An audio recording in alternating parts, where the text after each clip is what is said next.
ഇസ്രായേലും ഹിസ്ബുള്ളയും തമ്മിലുള്ള വർദ്ധിച്ചു വരുന്ന സംഘർഷം ലബനനെ വിനാശകരമായ മാനുഷിക പ്രതിസന്ധിയിലേക്ക് നയിക്കുന്നു എന്ന് യൂണിസെഫ്. 2023 ഒക്ടോബർ മുതൽ 3 ലക്ഷത്തിലധികം കുട്ടികൾ കുടിയൊഴിപ്പിക്കപ്പെടുകയും 100-ലധികം പേർ കൊല്ലപ്പെടുകയും ചെയ്തുവെന്ന് സംഘടന റിപ്പോർട്ട് ചെയ്യുന്നു. ജീവൻ രക്ഷാ ഇടപെടലുകളെ പിന്തുണയ്ക്കുന്നതിനായി യൂണിസെഫ് $105 മില്യൺ അടിയന്തര സഹായ അഭ്യർത്ഥന നടത്തി.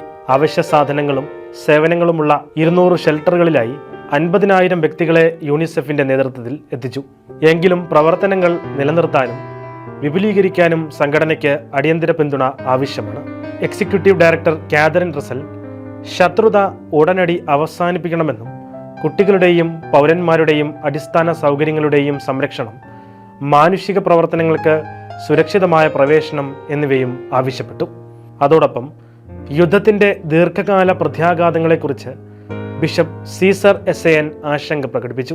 ഭാവിയിലെ ആക്രമണങ്ങൾ തടയാൻ മനുഷ്യത്വത്തെ വീണ്ടും കണ്ടെത്തേണ്ടതിൻ്റെയും യുദ്ധം അവസാനിപ്പിക്കേണ്ടതിൻ്റെയും ആവശ്യകതയെക്കുറിച്ചും അദ്ദേഹം ഊന്നി പറഞ്ഞു.